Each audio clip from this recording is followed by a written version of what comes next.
Hello and welcome, I'm Arumba. Thank you for joining me. Let's play some more of our Horse Lords campaign in Crusader Kings 2. So our wife here wants to become a spy master. She's not very smart, is she? I mean, she loves making the babies, but she's got 7 whole intrigue and she thinks I'm going to make her spy master. I'd rather make her a commander, for crying out loud. Look at that 19 martial score. So, part of the reason why she's probably getting pregnant so often is we've got this family focus, we've got bonus fertility, and we're lustful. So it's not really her fault. We're just, really insistent. It's time for baby making. Let's go. Another son. This one's strong. Yay. He's strong yet sickly. So the strong bonus to health should totally offset the sickly, and he'll totally pull through. He's going to be a manly little man. You just know it. Alright, so we can still settle as feudal and found merchant republics. Also, did we ever end up... I don't think I actually invited anyone to join my plot to kill this man. You, sir, who absolutely just god-awful hates me. Revoked vassal titles. Yeah, I pissed you off tremendously. Can I just revoke your stuff now? Apparently the truce has expired. Yes, give me your county. Maybe we don't need to kill you after all. There are 2 peasant families in... Okay. We are... Oh, okay. There are 2 peasant families who have been locked in a bitter feud for generations. This conflict has now escalated to the point where it is even discussed in circles of nobility. Although this feud would normally be far beneath your notice, this could be a golden opportunity to practice your diplomacy. So I've got a family focus. I'm trying to murder someone. I don't actually have a valid ambition, and yet I can maybe improve my diplomacy. I thought that event was tied to the improve your diplomacy score ambition, but you have invited them to a local inn in hopes of reaching some kind of agreement. Let's appeal to their sense of reason. This petty feud cannot continue, you begin. What do you suppose would happen if blah blah blah? They shout you down. Well, I did my best. So apparently we did gain diplomacy. Just randomly, I guess. Thank you for giving me that holding. And now you. And you.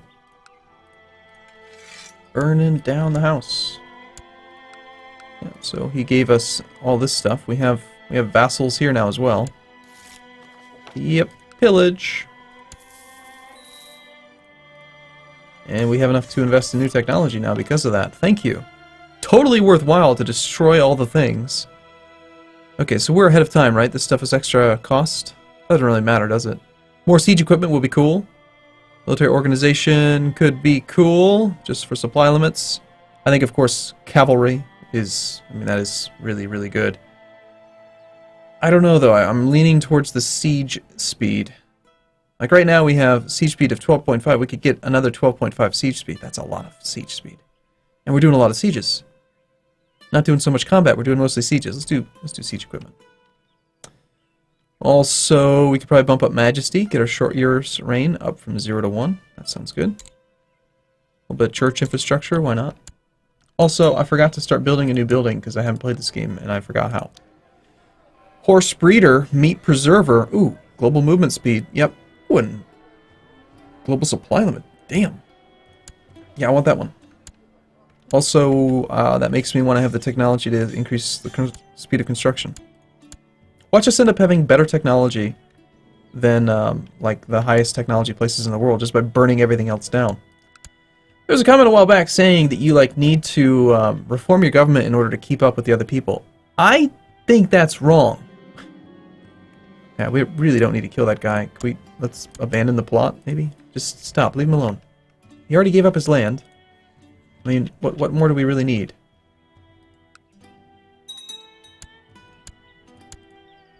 So anyway, I'm thinking that if you play this well, you could probably just completely ignore everyone. Just constantly destroy stuff.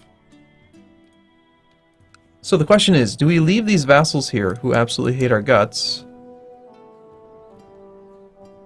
And actually, we do still have this too many held duchies thing. I didn't create the duchies. I usurped them from pagans.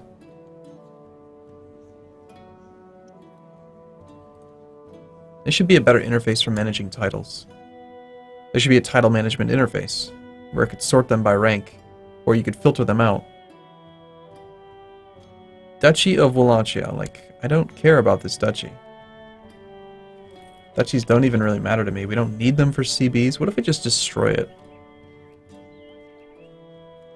Succession type is not Gavelkind. Fairly certain that our succession type is not Gavelkind. Our succession type is Nomad. Are you saying that the type of succession in that holding is...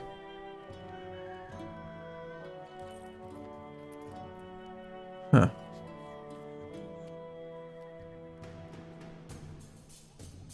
Like, kingdoms and empires have succession rules. Duchies don't. So what are you talking about, game? I would totally be willing to pay the prestige to just make this thing go away. But instead, it looks like I'm going to continue to accrue duchy titles.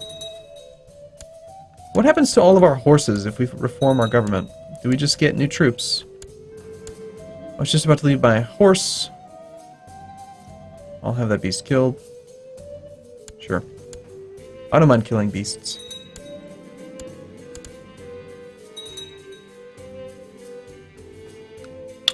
Constantinople's gonna go down. Technology's helping out. We have a minor clan uprising, apparently. Very well. Still working on the sub-holdings here. One more holding on each of these two.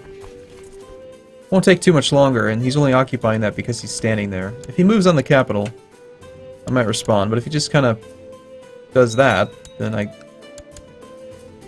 guess we just wait.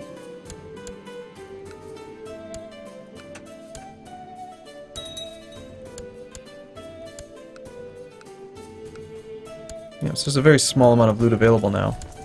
But let's ignore it. It's too bad we're not actually at war, so we can't, like, burn all this stuff down. I think it'd be really cool if you could also, like, just completely burn down someone's holding. Like, utterly destroy it, even if you're not going to take over. So that they have, like, no buildings in their country. Like, not even the buildings, I'm talking, like, no holdings. Like, you just destroy the holdings. I think that would be fun. Oh, he's actually going to respond to this, apparently.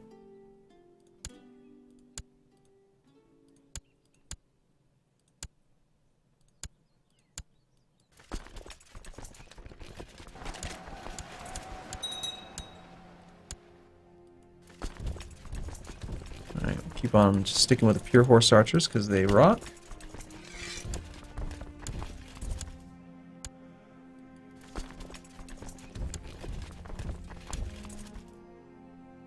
We'll wait for a few more men. And this guy's working on another castle, which is probably not worthwhile. So let's bring this army... these armies up now as well. And... down goes Constantinople. Siege of Constantinople, only 25 gold. Left as garrison. I feel like the color may have changed there. Initial defenders was 150.035. This whole, like, memory of fractional units is quite funny.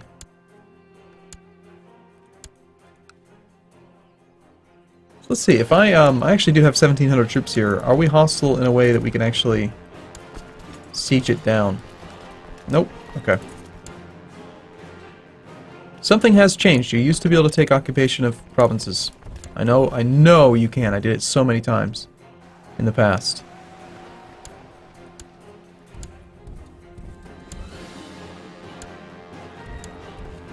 Supply limit in Constantinople is 17k, so we can totally put a few more troops over there. Settle as feudal. What on earth have you done? Why have you taken control of that? That seems ridiculous. So we've got these vassals, right? And apparently they don't count toward our vassal limit. Base times 30, but it's still showing as 0. But if you look at these holdings, we most certainly do have direct vassals. And they most certainly are paying us taxes.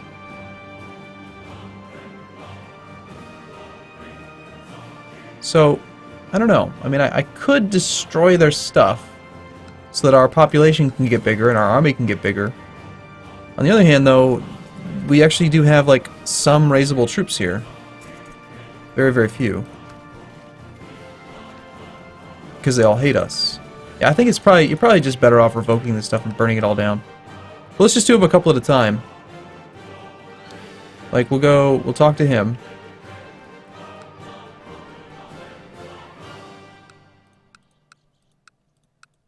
Yeah, we got these 3 provinces here. Alright, what is going wrong? You, give me your title. It does seem quite silly that you can just revoke their stuff. So we'll revoke 1 from each.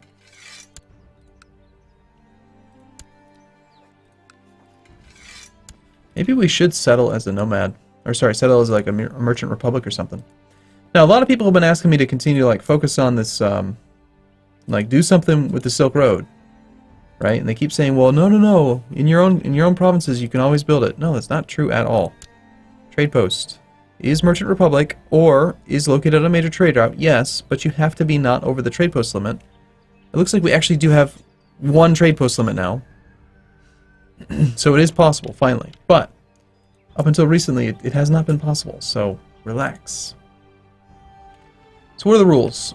We have a trade post over here. You can build it anywhere along the Silk Road.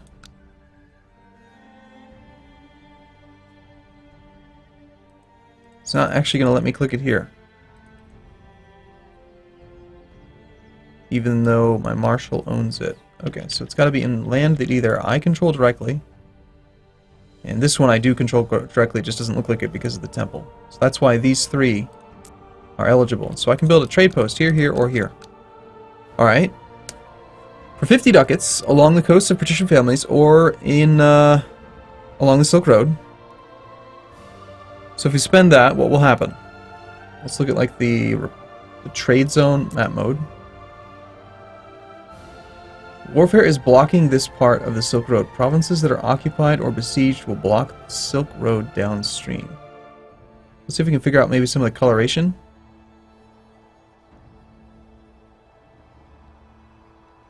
What do the colors mean?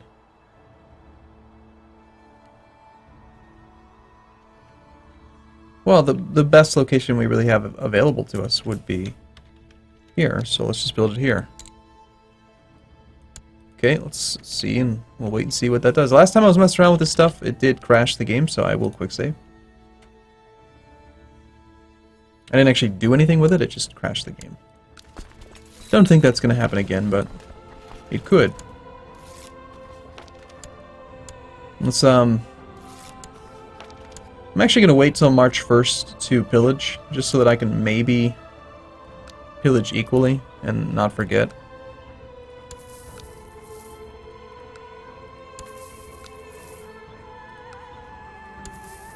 And look at that, we were actually able to get rid of them all. Good. So in 3 months, 3rd month, 6th month, so in June, we'll revoke the other ones.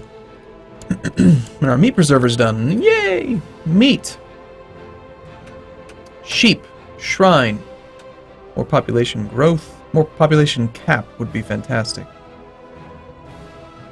That's pretty good, but we don't have any light infantry. The clan gathering hall, camp fortifications, that's always nice. Population growth and morale. Max population plus 3%. There we go. Now that's going to be quite a few dudes. I mean, that's going to be an extra 3,000 people, and it's going to stack and be quite nice. Our nephew became a brilliant strategist. Siege leader. Fantabulous. Let's grab this army and put him in charge. I feel like a really nice thing would be that from this screen, you should be able to appoint leaders if you want. Like, there should be a link here to appoint new commanders, instead of requiring you to go to the minor titles interface. We've got commanders with no modifiers, well, alright, you're replaced, sir, by him.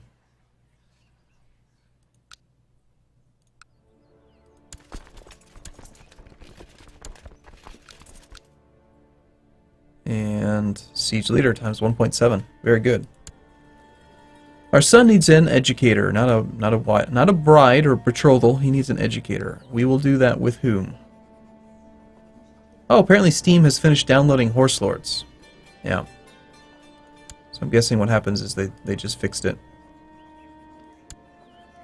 Or Marshall do it. Also, yes, somebody commented, it slipped my mind that you don't have to worry about people's culture being converted as long as they're being educated in your own court. That's good. It's a pretty fast siege considering the fort level. So all this local progress stuff then is completely just doesn't matter at all. We have a new Khan. It has been looted for 0 ducats, but that's not what the pop-up said. Khan Simsam. Why are they all named Simsam? What is that? Sympathy for Sunni? Sympathy for Islam. Well, we are chugging our way through this. Is that trade post done yet?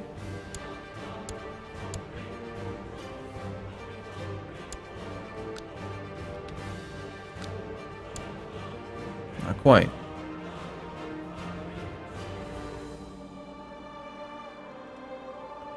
Hey now.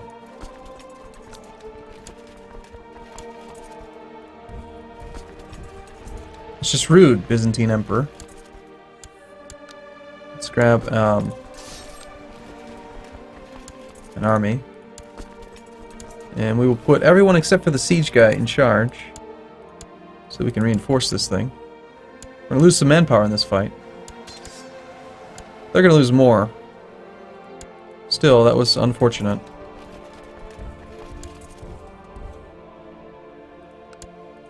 Look at that, it's been long enough I could actually burn down these 2 provinces again.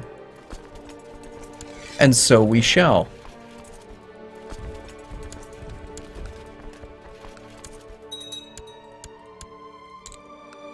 Feels good, man. Now we get to burn down the nice, juicy, big towns. My son has reason to be proud. He does. More prestige is always nice. Settling as feudal just seems so boring after playing with manpower. It's like playing EU4 in CK2 with this manpower thing. Hey, our wife's gonna make another son. He's so many babies.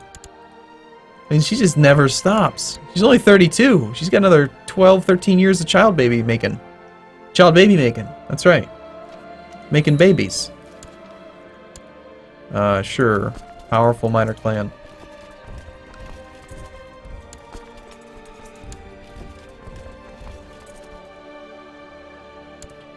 I don't think the game quite understands what powerful minor clan means. And this guy's going pretty well. I mean, that's pretty impressive, actually. 30, I mean, we're all doing pretty well. Granted, I'm doing way better than they are, but they're trying. Should piss off Hungary a bit. They're not really worth much. I'd say Serbia would be a better pick. 75 war score. More than 75, actually.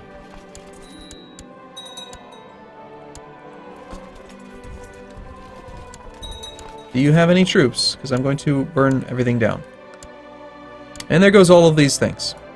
So now what I really want to do is I definitely want to declare war on the Byzantine Emperor. Like, he's so weak. He can't even... I mean, if this is the way he's going to respond when I try to burn his stuff down, then it would be foolish to not attack him. Of course, if we actually directly attack him, is he going to call in, like, every ally in the world? Oh, God. No. I think that's why I didn't do that last time. Stupid pagan supply. Damn it. I forgot, didn't I? He's got these nice, juicy holdings, but he's still considered pagan. It's nasty.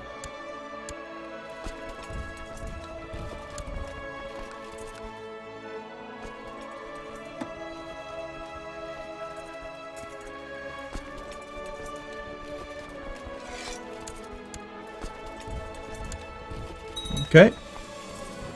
6,000 ducats. Another son. Meanwhile, one of our other sons becomes a brilliant strategist. Well, let's get our sons making babies. You want to marry a chief? That'll send you out of my court. I don't know how I feel about that. I mean, that would give us land over here. Alright, sure, why not? Go, my boy. Her with our son. As a relative of a cog, she... I don't care what she would gain, I care what he would gain. Oh, that is his name, never mind. Will not consider offers from infidels, except she will. So, alright, we'll go forth, my boy. Good luck. And let's just confirm he is where? Yep, he should be at court in Votyaki, where she lives. So goodbye, my son. Nice knowing you. Go forth and be prosperous for our dynasty.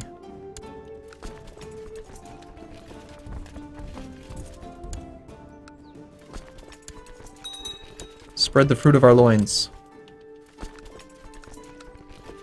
Alright, I think that I might just end this little siege thing here as soon as we're done with these two and then declare the war. And we have time for one more building, okay.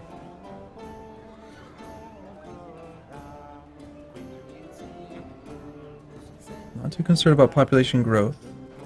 That's pretty significant. Archers and horse archers offensive. A minter. Global trade route wealth for this trade post. Global trade value in trade posts.